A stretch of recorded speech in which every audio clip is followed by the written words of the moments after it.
Hey YouTube, I hope everyone is having a great day. I just got back from college, my final exam of January, so no more until June. So yeah, I can start making regular videos again. Today we're still on the topic of the 3DS. Now last week Nintendo held their press conferences in Amsterdam and in New York, where they announced the release date and price of the system. America got their details first. The console will launch on the 27th of March for $250.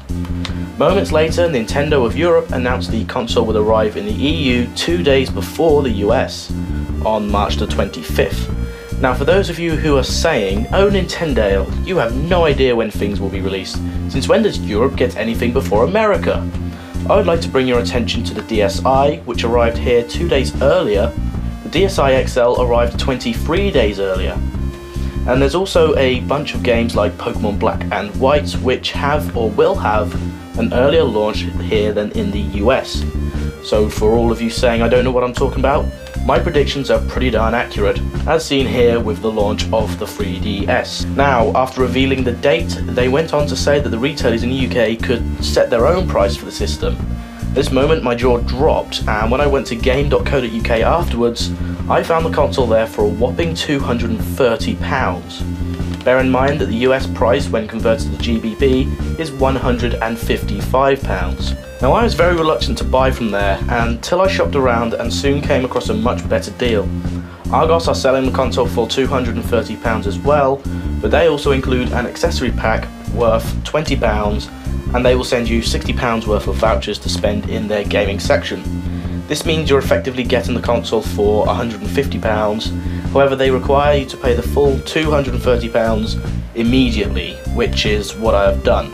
Now in the description below I will include an email which I sent to game.co.uk seconds after I found out about their price. Here is the response I got 7 days later.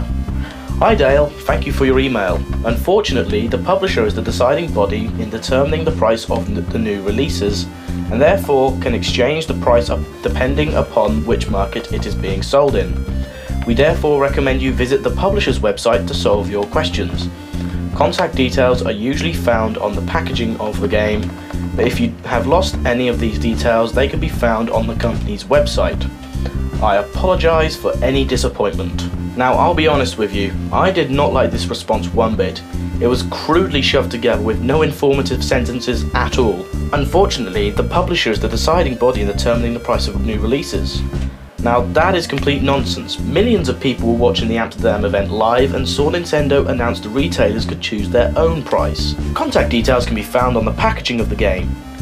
Okay, well I don't have the game because 1, it isn't out for another 2 months, and 2, it's not a game. I clearly made the email about the 3DS console. I apologise for any disappointment. No you don't. So ranting set aside and shoved out the window, my console should arrive on my doorstep on the 25th, and I shall be unboxing/reviewing it. Of course I won't actually be doing a proper unboxing, as I will probably just get the console out whilst I run up the stairs to charge it up. That pretty much sums up the events of the past week or two. Bear in mind that the launch games aren't that exciting, Nintendogs plus Cats being the only one I'm interested in.